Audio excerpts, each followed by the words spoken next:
part as an Englishman. I wouldn't attempt to play an Englishman. Well, time went by, and Mary McCall Jr. called. She was a very popular and talented and in-demand writer. And she said, Ralph, are we good friends? I said, yeah. She said, I'm at Columbia trying to make a Westerner out of an Englishman. And the awful truth, would you come over and talk to me? So I said, sure. So we talked, and we got nowhere. I think we talked about maybe making an entrance down a fire escape in a window or something, which never was in the script, never materialized. Time passed. Dwight Taylor, the son of Laurette Taylor, who was also a friend of mine, called, and he said, Ralph, you're a friend of mine. I'm trying to make a Westerner out of an Englishman at Columbia. And I said, oh, you're working with Mary McCall Jr.? He said, no, I'm on it alone. And he said, would you come over and talk to me? So I went over and I talked to Dwight, and we got nowhere. I went to a cocktail party a couple of weeks later, and Dorothy Parker and Alan Campbell were there, whom I had known. And Dottie said, isn't it wonderful we're going to work together? And I said, really? What are we going to do? She said, the awful truth. And I said, oh, you're doing the awful truth. They said, yes, we're getting a wonderful story out of it. So time passed, and word came from the studio manager on a Friday, come to the studio Monday morning to do the awful truth. And I said, where's the script? And he said, I don't know. Leo McCarey's going to direct it, and he's got it. So I said, what clothes shall I bring? What kind of a character is it? He said, I don't know. He said, just bring a lot of clothes. So Monday morning I came in an odd jacket and trousers and arms full of clothes. And Leo McCarey, who was a dazzling little fellow with sparkling eyes, always grinning, came forward and said, good morning. And I said, they didn't tell me anything about this part. I don't know what I'm playing. And they didn't tell me what to wear. I brought a lot of clothes. He said, what have you got on? I said, an odd jacket and trousers that I came to the studio. And he said, it's just what I want. So I put the clothes down. He said, can you sing? I said, I can't get from one note to another. He said, oh, that's just what I want. And I said, this is a Western fellow from Oklahoma, and he's in New York with his mother. Got a Western accent. And he said, Irene's over there at the piano and the camera is set up. He said, do you know the words to Home on the Range? And I said, yeah, but I can't sing it. I can't sing. And he said, that's what I want. That's just what I want. He said, come on over here. So I went over, and Irene was trying to play Home on the Range. She was saying, Leo, I can never get this because I don't read well, and I don't know what's going to come out. He said, it's fine, it's just what I want. He said, you play it, and Ralph, you sing it. And you're a Western fellow, charming fellow, kind of a little goofy, and just belt it out. So she played, and she was picking it out from the sheet music, and I was bellowing it out, and finished, and there was dead silence. Nobody said cut, and finally I looked up. McCarey was literally under the camera on the floor, dying laughing, he said, cut it, print it. And that was the first thing we did. That was in the picture. At the end of the day, nobody knew exactly where we were going. There was no script. We all tried to get out of it. Cary Grant offered to do another picture that less money, or two pictures for one, or cost of one or something, and Irene said, I can't do this, let me out of it. And I said to Harry, I don't know what I'm doing here, and I don't know where we're going with it. I don't know what the story is. Harry said, leave it to McCarey, I have turned it over to him. Well, he would come in each morning, often with a piece of brown wrapping paper, and he'd say, now, and he would die laughing telling us this, he'd say, you come in over there, and you come in that door, and I'll run the dog through here or something. I'm just making this up. And there's a ring at the front door, or whatever. Well, this is the way, for the next 2 or 3 days, we did this thing. But we realized after the 2 or 3 days that he knew what he was going to do. There never was a script. they recorded what we shot, which became the script. And it turned out to be a very successful picture. But now to your question, right after that, Greg LaCava had about half a story and a big cast. Irene Dunn was in that too. I've forgotten what it was called. Lady in a Jam. Huh? Lady in a Jam. Lady in a Jam, yeah. And we went on location to Phoenix, Arizona. And we shot a couple of things that didn't make a lot of sense, and we were told not to pay too much attention to the script. And we hung around Phoenix for 2 or 3 weeks doing nothing while Greg LaCava and his assistant were trying to make sense out of this script. He was trying to do what Leo McCarey had done with The Awful Truth, but didn't come out. That's a lot of talk. I'm sorry to have taken so much time. You can cut that out. Would you tell us the story about when you were working on The Ghost of Frankenstein and the director, Earl Kenton, was trying to get Evelyn Ankers motivated to come down? I don't know if it was Earl Kenton. Whoever it was, I'd rather not use his name. He was a little fellow. He dressed the part of the director. He wore a Norfolk safari jacket and riding breeches, and he had a secretary who followed him everywhere. He was this high and she was this much higher, middle-aged lady with a hat who followed him 3 feet behind him wherever he went. And he had a megaphone, a great big megaphone. When he sat down in a director's chair, the megaphone was up on the floor and up to eye level. That's how big it was. And we were lining up a shot on the back lot, a stairway that has stood there for years, since the first Hunchback of Notre Dame. And they'd covered it over with tarpaulin, and they were lighting it, and a lot of confusion going on. And Sir Cedric Hardwick, who was also in it, an old friend of mine, and I had been left on the stage. The director said, fellas, chat for a while, we'll get the shot of just Evelyn coming down the stairs, and we'll be back. We had been there about 2 hours and decided to walk down and see what was going on. So we ran into this confusion. The director was sitting there with his megaphone and his secretary on the other side. The assistant director came up to him and said, "We're ready," as to whatever his name was. And he picked up the megaphone.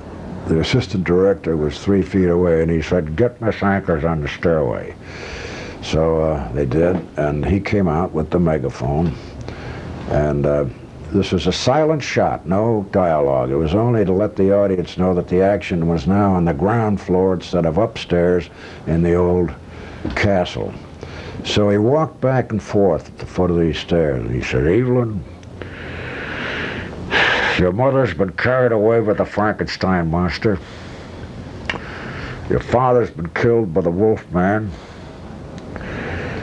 The servants have all fled. It's 4 o'clock in the morning. You're in this ancient, oozy, slimy castle all alone. It's 4 o'clock in the morning.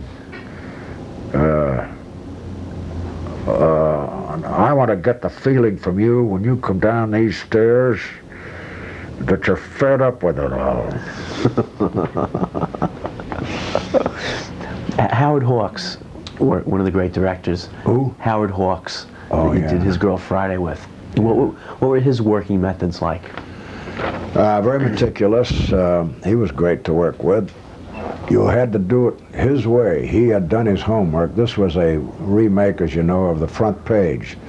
They scattered the parts all around. The reporter was originally played by Lee Tracy in New York, and on the screen by Pat O'Brien, I think. Was played by Rosalind Russell. Cary Grant played Walter Burns, the manager of the newspaper, and I played the leading lady. I don't want to go into the story again. Anyway, You asked about Howard. Howard knew exactly what his day's work was going to be. It was in his script. He knew all his setups. We'd finish a scene, finish a shot, and he would look at the script and say, put the camera over here. It'll be a two-shot, or it'll be a single of somebody coming through the door or whatever. And it soon became evident that it was useless to discuss changing anything in the script with Howard. He'd say, no, do it the way it is. And I must say he was right, because it was a strange undertaking to begin with, to switch the parts all around. And they had it the way they wanted it, the script, and he was going to shoot it that way. But he was a quiet man, a firm man. The set was always quiet. He had complete command of the entire company, and a real gentleman. Nice fellow to work with. Wonderful. That picture, of course, has the great line where the Hood is coming in and he's trying to describe you, and he says, oh, well, listen, I don't know how that happened. I didn't work one day, and I came in the next day and I wasn't working. I just came in to say hello and see how it was going, and I ran into Harry Cohn. This again was at Columbia, and Harry said, I'm going to look at the rushes from yesterday. Come on up to my projection room with me. So we went up, and the scene came on of Cary Grant and Roz, and Cary was on the telephone. I was at a train station waiting for Roz. We were going to be married, we were going to go on our honeymoon. And Cary had persuaded Roz, the reporter, to postpone it. And she said, I don't know how to get to him, and he's waiting for me at the station. And Cary was calling a gangster friend. And he said, go to the station, you'll see him standing there waiting for Roz. I've forgotten the character name, and he's on the phone. He said, what? Oh, I don't know. What does he look like? He looks like that fellow in pictures. What's his name? Ralph Bellamy. Well, this came on the screen, and Harry said, what are they doing down there? This was not in the script. And I don't know, that's the story. It's I don't know where it came from, whose idea it was, but...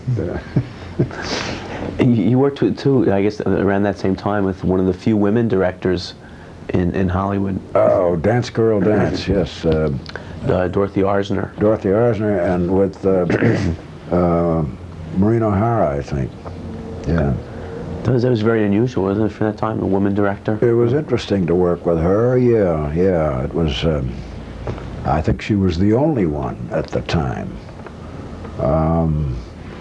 She was very quiet and sort of diffident. I don't know, I don't remember anything specifically about it. Not her fault. It didn't turn out to be a very good picture. Was made under, I remember, somewhat trying circumstances. It was during the war, I believe, and I don't know what it was, but something was interfering with our progress. Didn't turn out too well. Not her fault. You know, you worked at every major studio, at every studio. Could you see differences from one studio to the next? I don't think so. I accept, I guess, with the exception of industry status. MGM, of course, was the king of the studios. But Warner Brothers got up there. Goldwyn did. Columbia was, in my experience, kind of rough and tumble, but we did make a major studio out of it, and it was fun doing it. Incidentally, in that area, in those days, as you know, the studios owned the theaters. Each studio had a chain of theaters across the country. which by government decree they were forced to separate themselves from. I guess under some kind of monopoly situation. Anyway, and during that time, each studio had actors under contract, directors under contract, musicians, writers, and so on, and a public relations department. The stories at that time and of that time were designed for entertainment. Everybody went to the movies several times a week sometimes. It's true, the studios controlled it. They could, if a picture didn't turn out too well, or if it were a B picture instead of an A picture, they could say, if you want the A picture, you've got to take the B picture too, to the local theater owner, which meant often, as you remember, double features. But the fact that each studio had these enormous staffs built up and a public relations group created an aura around the picture business and around the people in it that I think has disappeared to some extent. And also it didn't end, but it diminished the star system. I still believe in the star system, and I think the public likes stars. This is not to say anything against any of the new people coming up, but there were well-established stars, and many of them who were draws, and their stardom and their attraction was enhanced by the publicity department, which kept them alive and kept this aura about them. This has all disappeared. You couldn't get into, a stranger couldn't get into a studio in those days. Now they charge you to come in some studios and make a lot of money doing it. Let me ask you for some impressions of some of the directors that maybe aren't as well known today as like a John Ford or a Howard Hawks. For example, Lloyd Bacon. Lloyd Bacon, as you know, is the son of Frank Bacon, who created Lightning. He was the result of the old stock companies that we talked about earlier, and never could find a part on Broadway. He wanted to be on Broadway, and he wrote Lightning for himself, and it was enormously successful. His son was Lloyd Bacon, who was a wonderful, wonderful, jovial, man's man kind of a fellow, who knew the camera, knew all the techniques, all the mechanics and everything of the business. I made several pictures with him. Boy Meets Girl with Ronald Reagan in the cast, Jimmy Cagney, Pat O'Brien. Picture Snatcher with the one Picture Snatcher with you Jimmy socked Cagney. Yeah, Jimmy was my oldest friend. I had to hit him, and the trick for hitting, striking somebody in the face particularly, was to put the camera, if I were going to hit you, they'd put the camera over my shoulder, and I could come by your face, and as I did, you would snap with it, with my blow, and they'd put in a sound. And Jim said, first he said, come closer, come closer. And I said, I don't want to come any closer, Jim. I like you. I don't want to hurt you. And I was almost grazing his chin. He said, I'll tell you what, aim at my chin. I used to box. I'll get out of the way. Don't worry. And I said, I don't want to do that. Something will happen. He said, I'm telling you, do it. It'll be all right. I'll get out of the way. So I aimed at his chin, and he didn't get out of the way. I hit him and broke a tooth. But Lloyd was a good practical director. I like one of the pictures you did with him, Footprints in the Dark. Murder mystery, Errol Flynn, yeah. Yeah. I think I played a dentist there. Played the heavy. Yeah, which was a surprise, and the surprise ending. Yeah. What was Errol Flynn like as a man? Oh, Errol was a lot of fun. I worked with him in Dive Bomber too. He was, we used to play tennis together. He was a good tennis player.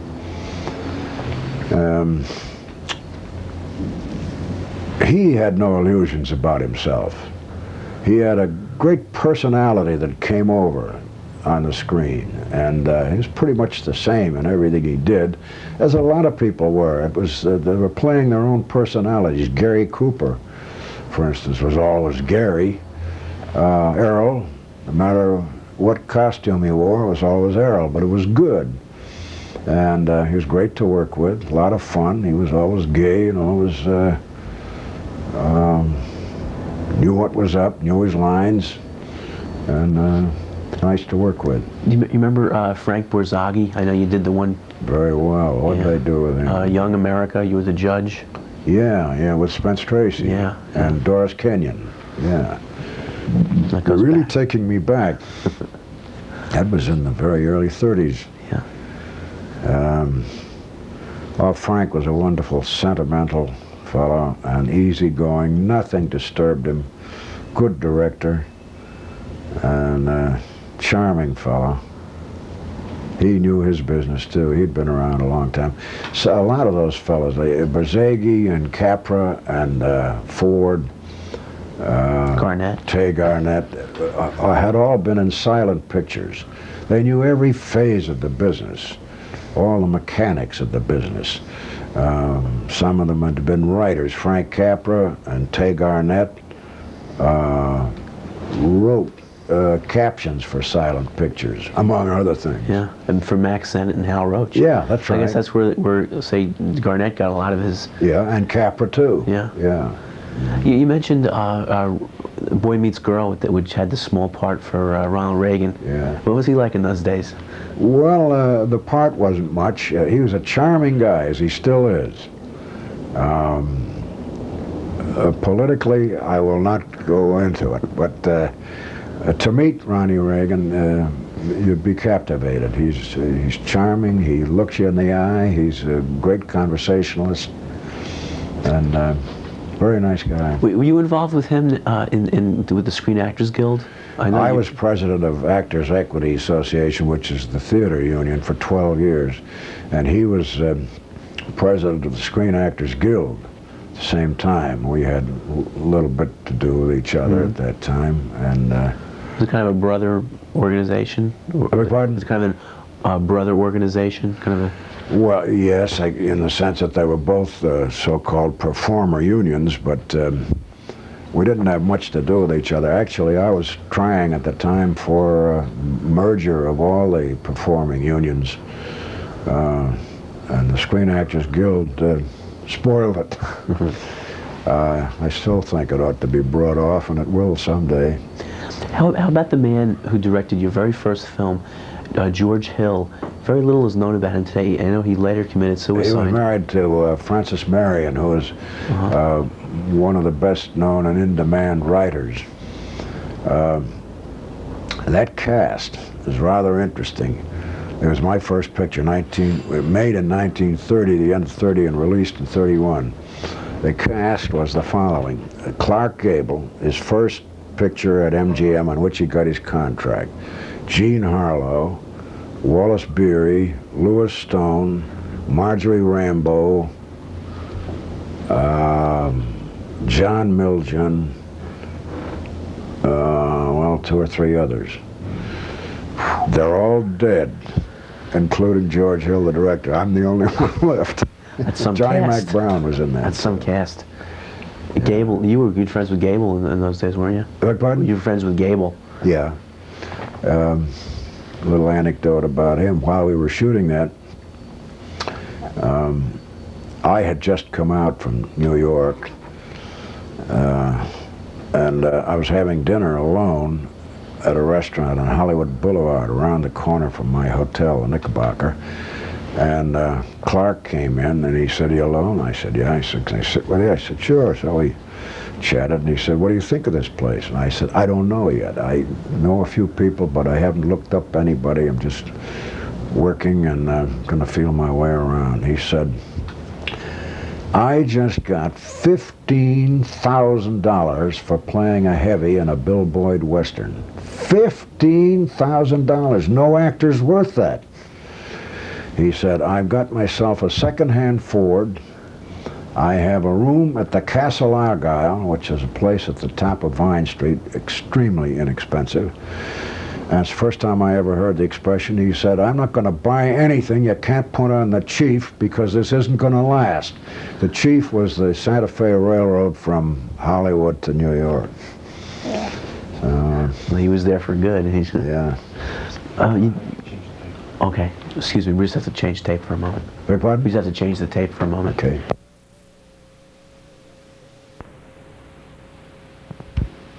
It has to be written. I loved some of the Frank Borzage's movies. Those real romantic, Farewell to Arms, and he said, don't forget Michael Curtiz. Oh, yeah. Well, ready, Ira? Yes, sir. Uh, Was it true about Michael Curtiz being a very, very tough man to work for? Mike Curtiz was one of the characters of all time of Hollywood. He was an Hungarian, and he directed Dive Bomber. Errol Flynn and Fred McMurray and I played officers on a ship. This was just before we got into World War II. The Navy didn't want us on board. We went to sea on the Enterprise, the old Enterprise, and they didn't want us there. But through connections, somebody went to Washington, and we went out on the Enterprise. Not only the three of us, but some more of the cast. Mike, now remember, they didn't want us on board, would say to an officer standing by with gold braid all over him and all kinds of things on his chest, he'd grab him by the sleeve and say, be good fellow, walk through, and practically push him in front of the camera. And we had a loudspeaker. Mike was great at panoramic shots, a huge gathering of airplanes or an army or anything, masses of people. He was great with it. But when it came to individuals with this crazy accent, his communication lacked something, and you'd end up sort of smiling or laughing and say, okay, Mike. Anyway, we had been aboard the Enterprise for a week, and this loudspeaker of his and this Hungarian accent was driving people, the Enterprise crew, crazy. Actually, several times they had battle practice all night long. Well, this meant the actors showed up in the morning with eyes down to here, no sleep. Everything on the ship was exploding and going up in the air and wherever. Finally, we were coming into